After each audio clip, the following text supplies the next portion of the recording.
Welcome to ABC campus. आज हम company law का एक पास्ट एग्जाम एमसीक्यू डिस्कस करेंगे। क्वेश्चन ये है कि under what circumstances can Ostrich Limited enter into a non cash transaction with Ahmed without obtaining prior approval from general meeting. अगर अहमद एक डायरेक्टर हैं ओएल के या ओएल की किसी होल्डिंग कंपनी के, तो इन दैट सिचुएशन तो नॉन कैश ट्रांजैक्शन में प्रायर अप्रूवल लाजमी होगा। अगर इसमें हम कहते हैं कि होल्डिंग कंपनी नहीं है, सब्सिडरी नहीं है, एसोसिएटेड नहीं है, तो फिर पॉसिबिलिटी है कि आप without prior approval from general meeting इस कॉन्ट्रैक्ट को कर सकें, इस ट्रांजैक्शन को कर सकें।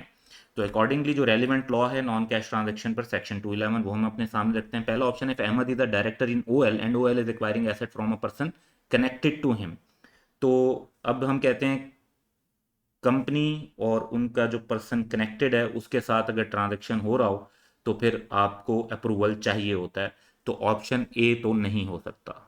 दूसरा, if Ahmad is a director in OL subsidiary, subsidiary हो तब भी सेम रूल है। And OL is acquiring asset from person connected to him, तो तब भी सेम रूल अप्लाई हो जाएगा। थर्ड है, if Ahmad is a director in one of OL's holding companies comparators. अच्छा, होल्डिंग कंपनी के कंपेरेटर की बात हो रही है, कनेक्टेड, यहाँ पे भी देखें कनेक्टेड पर्सन का बात थी, यहाँ पे भी पर्सन कनेक्टेड की, यहाँ कंपेरेटर की बात हो रही है।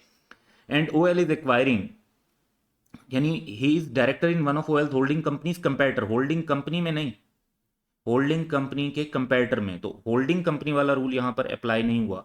तो ये हमारा बिल्कुल आंसर हो सकता है, क्योंकि इसमें होल्डिंग कंपनी नहीं बल्कि होल्डिंग कंपनी के कंपेरेटर का लफ्ज यूज हुआ है। नेक्स्ट वन है, if Ahmad is a director in OL's associated company, और जिससे एसेट एक्वायर कर रहे हैं वो कनेक्टेड है, तो वंस अगेन एसोसिएटेड कंपनी वाला भी यहाँ पे फॉल कर जाएगा। तो ट्रिकी पॉइंट एमसीक्यू का ये है कि यहाँ पे होल्डिंग कंपनी में कंपेरेटर का लफ्ज यूज हुआ है। That's all for today, have a good day.